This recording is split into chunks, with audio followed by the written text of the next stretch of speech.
All right, once again, we are back with another good friend of mine and business partner, Djdade.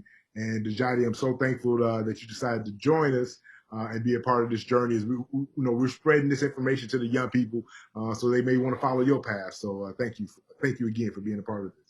Of course, B. Anytime we get a chance to really chop it up and spread the positivity, count me in. That's what's up. That's what's up. That's beautiful. Well, so could you tell us your first and last name? My name is Djdade Denson. Okay, very good, Djdade. Djdade, and you grew up in Milwaukee. You're from Milwaukee. Yep, born and raised all 25 years. I grew up in 53206 zip code, right on 19th and Locust. Um, I seen it all, but I've seen the progress that Milwaukee is making as well. So I'm excited for our future. Man, that's beautiful, man. That's beautiful. And then what about grade school, middle schools? I know, you're not right around the corner from. We got Hopkins, Our Avenue, 21st Street schools. What grade school, middle schools you went to? So actually, I started grade school at Brown Street Academy, Okay. right up the street, and then from there I transferred to Mesmer Prep, Okay. and then I finished grade school out at Milwaukee College Prep, Okay. Very good. a local charter school. Okay. Milwaukee College Shout Prep. out to MVP. That's what's up. That's what's up. So MCP, man. So while you're at MCP, you said Brown. Did you play any sports, any extracurricular activities? What were you involved in? I've always been a three-sport athlete. Okay. Just always trying to be, doing something. But primarily, I came up playing basketball. I always ran track to, always stay in shape. Strange how things, happen that, end up being one of the paths to, help me get further education. And football every now and then. I ain't really like getting hit, so that didn't last. I understand. I understand. Yeah, most basketball players ain't LeBron. You know what I'm saying? LeBron. No, but that's beautiful, man. So MCP, where'd you go to high school? I mean, what happened between that transition? So at MCP, I got pretty good grades, and I was able to, establish myself around the city from an academic standpoint. So I got the privilege to go to a school called University School in Milwaukee. Okay. It's in Milwaukee. It's in kind of up in River Hills, kind of the Crown Deer area. It's a private school, but I got a very great education and a ton of experience from there as well. That's what's up. Yeah, it's that space is it is a beautiful school, beautiful campus. It's not a diverse community either. You know what I'm saying? In association where, you're coming from the Milwaukee, you know what I'm saying, 19th and Locust, and then going to River Hills, that area. What was that experience like? I, I would definitely say it was a culture shock. Yeah. And what I mean by that is coming from MCP, which is a predominantly African American school, and then going to USM where is primarily Caucasian. It's a different culture. Yeah. It's a lot to get, to overcome at first, but, once you go through the experience, I think you have a greater understanding and appreciation for all sides, no matter, the conflict, you pick up different skills, or you should really, you should learn something from it, about how you can collaborate and work together. But it was definitely interesting at first, I'll say, but something that I think was very important for, my career and even, further going on to in college is just embracing that, that environment. Yeah, no doubt, no doubt. Yeah, we had another brother on, Tim McMurtry. He talked about being that chocolate chip. You know what I'm saying? And that's good because in many respects, like you said, as you move on, sometimes you are in that space in that predicament. So being able to manage and have those conversations to continue to prosper, that's awesome, man. And I'll also say that, although it was a culture shock then, there's been a lot of strides taken, to reach that, diversity and inclusion, which is important. I served on the alumni board for them, and I try to do, piece together what I think would be beneficial, for really all the students, especially the students who really, experiencing a different type of environment for the first time. what's up. That's what's up, man. That's beautiful. We appreciate that. So after that, obviously you're playing sports there, having a great time. You really got your feet wet and feeling good. What'd you do for school? I see you got that Marquette hat on. And I Yes, love. sir. Shout out MU Ring out of Hoya. Okay. That's, Strangely enough, I got into you after USM, I applied all over the country, but I stayed locally at Marquette. I think it was more of a choice just because I really wanted to, do what I can for the city while I'm here. I think, for a lot of the time, cities, especially inner cities, let's say, they suffer from what's called brain drain. And it's basically when all of their talent that they've cultivated over the years basically goes to find somewhere else to live. I wanted to take, my talent or anything that I could, apply and, leave it here for me to see, for my family to see, and, to help to help the next generation. But so after USM, I had the privilege to go to Marquette. I had an academic scholarship, as well as I joined this program called EOP, Educational Opportunity Program. It was for minorities and low income students. And they laid out the table for us. They help us, with tutors and just some funding, things like that. It was just an amazing program. Super shout out to them. But I was also privileged enough to have a track scholarship to Marquette as well. So, I did the academics, but also ran Division I track as well, doing the triple jump and long jump. Okay.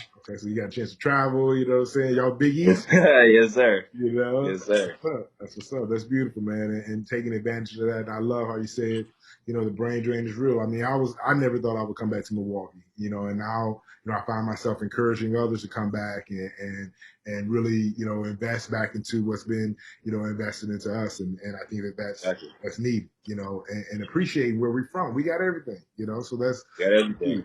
Yeah. And you can always travel. You know what I'm saying? We done some Mm-hmm. traveling, you know what I'm saying? They're gonna do more. So let's keep it going. So had a great career at Marquette. What was your major while you were there? While I was at Marquette, I studied environmental engineering. Okay. Very good. Very good. So engineering for me has always been a passion of mine. I love, taking stuff apart and trying to put it back together. Yeah. Wasn't always successful, but it was something that I thought was very applicable to just basically everything. Engineers make everything, and I think, I just love to be a part of that. That's what's up. That's what's up. And we had an interview with Jim that'll be posted soon. He was industrial engineering, and I always like industrial engineering because you got all the models and stuff. Why environmental over all the other choices that you have? Electrical, industrial. That's a good question, actually. I really chose environmental because of one of the classes I took in high school. I think it was AP Environmental Science. Pretty standard course, but it really opened my eyes into, like, although we were doing well as a world, we could be doing so much better. We could innovate so much more, and just how the way that we impact the world and impact, the environment was huge. Yeah. And if I could find a way to make that process better for us or for anyone, for the whole world, in that matter, I think a good place to start would be with engineering. Okay. So I could get to the minute details and see if we could really make something change in a big way. Okay, that's beautiful. We thank you for that, my friend. So you got your environmental engineering degree. You got a chance to travel, play D1 sport. What happened after college? Did you say, I'm gonna keep running track? Well, I mean, what you working now? Where you at? Unfortunately, my track career ended kind of soon. I tore my Achilles in my senior year. Um, Fully recovered now, but it definitely took a toll on me then. But after college, I really hit the grindstone, just trying to find different job opportunities. So just applying. This is pre-pandemic, so I mean there was jobs out there. But I was applying. At first, the first place I applied to was actually in California. Okay. But I got waitlisted actually. And that just kind of opened my eyes to how big stuff can actually be. But closely after that, one of my old teammates introduced me to this company called Hunzinger, which is it's a local construction company in Milwaukee. Been here forever, since 1908. And from there, I've been my bad. From there, I'm now a project manager for them. Okay. And from some projects that I've managed was Summerfest, a rebuild of the amphitheater. Currently working on Komatsu's headquarters, and got a couple other projects kind of in the works right now. But Hunzinger's built things such as the Bradley Center, Miller Park, majority of Summerfest. So it's a local staple, and I never thought I'd be in construction at all, but it's been a pleasant experience for sure. That's fantastic. So what's the goal? I mean, now you're in construction, you're fresh out, you're enjoying it, you're making money. What's the goal? Where do you want to be the next 4 or 5 years? Where we headed? Man, I got so many dreams and aspirations just that kind of come to mind. But as far as my job right now, I just really want to perfect my craft. I'm starting to really love construction because it's really starting to grow on me. In just all the little nuances and just creating a new project. So really continue, in that, and hopefully, I do want to have an entrepreneurial niche. So I do want to kind of have my own business, eventually as I kind of go and do things. I do a bit of day trading on the side too. So in 5 years, I'm a lowballer, but I definitely want to be debt free. Okay. If I can.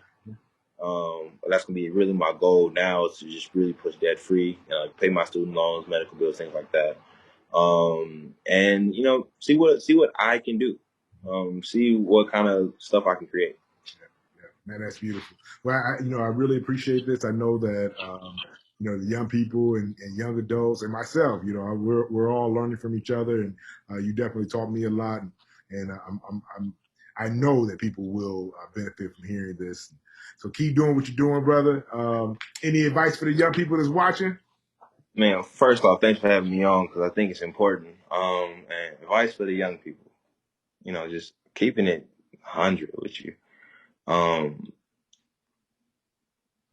If somebody has done it, you can do it. It just takes a little time, a little dedication, and maybe even a little imagination. But most things basically the number one thing that you need to change your life is effort. You have a plan, you work at it a little bit every day, and eventually you'll get to your goal. Just don't give up. We appreciate you, man. God bless you. Have a good night. Look forward to seeing you soon. Hey, keep doing your thing, man. Hey, got me on again sometime. I'm always open. Yes, sir. We got more to come. What's up? Have a good night, bro.